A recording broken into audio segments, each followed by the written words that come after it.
just jump in right here. So open up Photoshop. Let's open up a photo. Say open with Photoshop here. Then the next step is to create an action. If you don't have the actions tab here, you can actually go into the help on the top and type in action, and then it'll give you the tab there to show. And then you should see something like this. And to create your first action, you come in, you click on the plus icon, and we're going to label it. And what's going to happen here is everything we do in Photoshop is then going to record our actions, what we're doing. So today we're going to call this 1080 WebP for contractor. And so this is the action name, so we know we can use this later when we batch edit the different section of these photos in the different folders we have.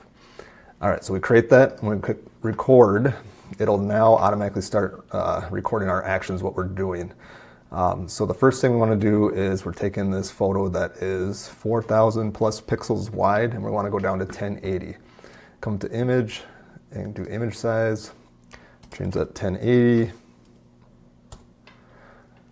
So now it's recorded our action here for image size. The next thing we want to do, if you're on a Mac, it's Option Command S to save this. And go down to WebP file, and we'll just relabel it 1 for now. It's not going to matter. Then you need to pick where you want to save the photo. We're going to put in additions. We're going to relabel a new folder here. We'll call it 1080 WebP. Let's leave it at that. Create that folder. So now this is where we're going to put all our photos when we run the batch. So we'll save that. And the quality today, we're just going to do 30% quality. Well, we should probably put medium. We'll do 50%. This is going to drastically make the photo size a lot smaller, which it'll still look nice on the website though. All right, click OK. Now our actions are done. And so we want to hit the stop button here. So now it's not recording what we're doing in Photoshop anymore. And now we want to find these 25 photos that we have that we need to batch edit. We'll come into Photoshop still here. We'll click File, go to Automate, click on Batch. And now we want to make sure our action is selected that we just created. So that's the one we just recorded. Now we find the folder of where all these photos are at.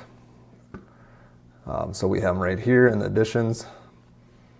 Then we got to pick the folder of where we want to save them. So we put it ahead of time here, and that's the photo we just created, or the folder we just created. And now we like to label our photos. You can do this for SEO purposes and stuff too. We'll add alt tags, but it also helps for our design team to know what the photos are about. So we're going to label this Home Edition, leave it blank, and then add a dash, and then it's going to add a serial number after that. So it'll be Home Edition -1, Home Edition -2, and so forth. Saving all these out, we click OK, and now it's going to run that action that we just created. So it's going to go through those 25 photos. You'll see them popping up here on the bottom right screen as it saves out. Oh, so here they're already all popped in. Move my face here so you can see. So there's all our photos.